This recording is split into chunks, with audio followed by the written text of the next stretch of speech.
E Morlando, o que quer dizer o nome Bíblia, o que tem por dentro dela?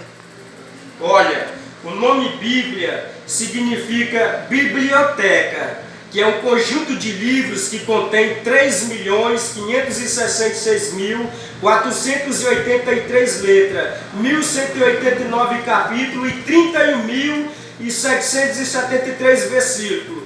E, resumindo, a Bíblia é inspirada, inerrante, infalível e completa, soberana palavra de Deus. E ainda que os tempos, acontecimentos terrenos pereçam fora do controle divino, a Bíblia nos mostra que Deus interveio e sempre intervirá na história. Agora eu vou entrar aí dentro da Bíblia. Quando eu olho para a Bíblia Sagrada, lá em Mateus capítulo 16 e versículo 18, vai nos dizer assim: quando Jesus se encontra com Pedro, ele fala: Pedro, sobre esta pedra eu edificarei a minha igreja e as portas do inferno não prevalecerão contra ela. Através dos tempos, as ações malignas contra a igreja do Senhor têm atingido muito de seus filhos e de seus servos, mas não prevalecerão segundo as promessas de Jesus, porque a igreja de Cristo, ela não é uma simples organização, mas sim um organismo vivo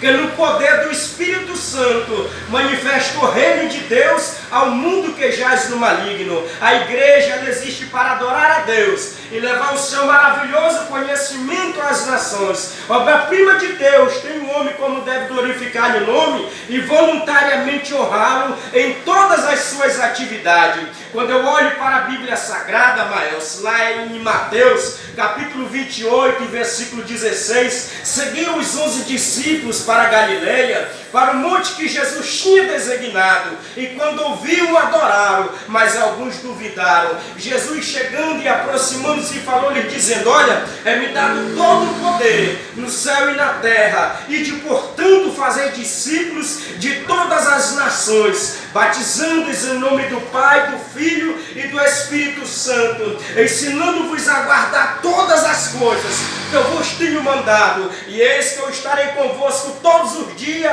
até a consumação do século. E sabe o que é que eu encontro mais na Bíblia, Maels? Quando eu olho Daniel capítulo 7, versículo 14, ele está dizendo assim que foi-lhe dado o domínio, a honra, a glória, para que todos os povos, nações e língua, ao serviço do seu domínio, e um domínio eterno que não passará, e o seu reino, o único que não será destruído. Em Mateus capítulo 11, versículo 27, 28, 29 e versículo 30, ele diz assim, ó: ninguém conhece o Pai senão o Filho, ninguém conhece o Filho senão o Pai, ou a quem o Filho quiser revelar. Ele diz: vinde a mim, todos os que estáis cansados e sobrecarregados e oprimidos, e eu vos aliviarei. Tomai sobre vós o meu jugo e aprendei de mim, que sou manso e humilde de coração, e acharei descanso para a vossa alma, porque o meu jugo é suave e o meu fardo é leve. Quando eu começo a examinar as escrituras, pause, pai.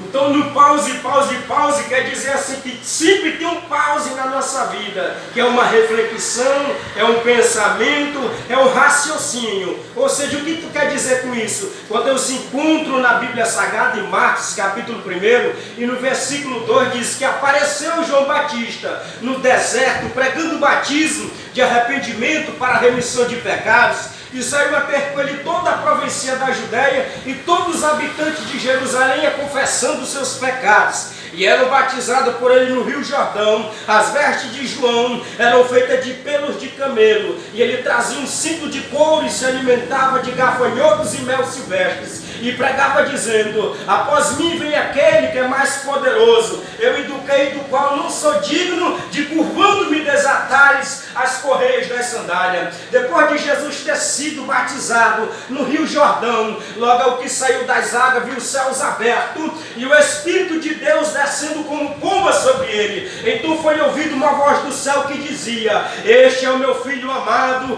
em quem me comprazo. E logo o Espírito encolheu para o deserto, onde permaneceu 40 dias tentado por Satanás, estava com as feras, mas os anjos o serviram. Depois de João ter sido preso, foi Jesus para a Galileia, pregando o evangelho do reino de Deus, dizendo: olha, o tempo está se cumprindo e o reino de Deus está próximo. Arrependei-vos e crede no evangelho. Evangelho significa boas novas de salvação. Paulo ele chega e começa a pregar em Romanos capítulo 1, versículo 16: pois eu não me envergonho do evangelho, porque é poder de Deus para a salvação de todo aquele que nele crê, primeiro do grego e depois dos judeus.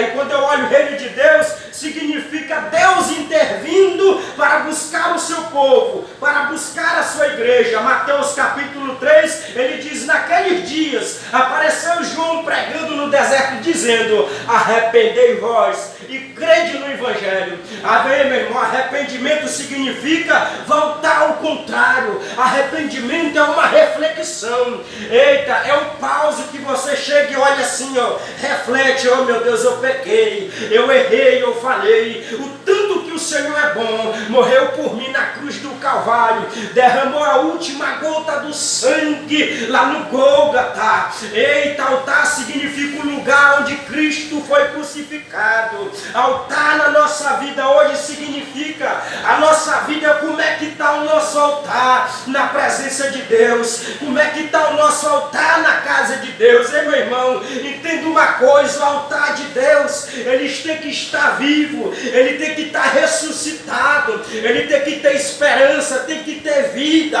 O altar de Deus tem que ter fogo, tem que ter brasa. Quando eu olho Levítico capítulo 6, versículo 12, ele está dizendo assim: o fogo arderá continuamente sobre o altar e não se apagará. E sabe o que está dizendo? Quando Moisés escreve lá em Levítico, ele está dizendo, sabe o que, meu irmão? Que o nosso altar tem que estar em chama, o nosso altar ele tem que sair como um tição de fogo. Voltando para a Bíblia, voltando para a palavra de Deus, sabe o que é que eu aprendo? Que a Bíblia traz tudo de bom e tudo que há de melhor nas nossas vidas. Traz uma reflexão que Jesus está voltando. Deus ele está preparando o seu povo. Lá em Mateus capítulo 25 e 34, a Bíblia diz que naquele dia Deus estará preparando o seu povo. Ele diz: naquele dia Deus estará julgando o seu povo e preparando a sua igreja. Em nome de Jesus, ele está dizendo ali que Deus ele vai separar quem, irmão?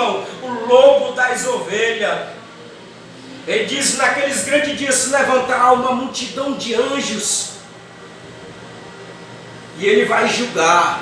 E quando ele julgar, meu irmão, tenha cuidado para que você não esteja lá no meio do julgamento do pecado, para que você não seja um lobo, mas que você seja uma ovelha nas mãos de Jesus. Porque nesses últimos dias nós temos que conhecer a voz de Deus. Porque a Bíblia diz que a ovelha conhece a voz do seu pastor. E o seu pastor, ele dá vida pelas suas ovelhas. Lá no Salmo 24, se não me foge da memória, Davi está dizendo: o Senhor é meu pastor.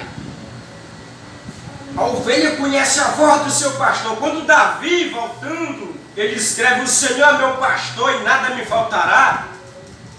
A Bíblia não está se referindo ali que Davi é o pastor, não. Ele está se referindo ao próprio Davi, dizendo que o Senhor é o meu pastor e nada me faltará.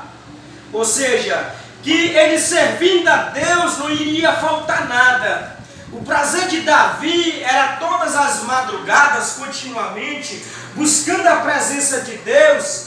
Observamos na Bíblia que era um despertamento muito bom para nossas vidas, irmão, nós buscar Deus. E eu agradeço a oportunidade em nome de Jesus.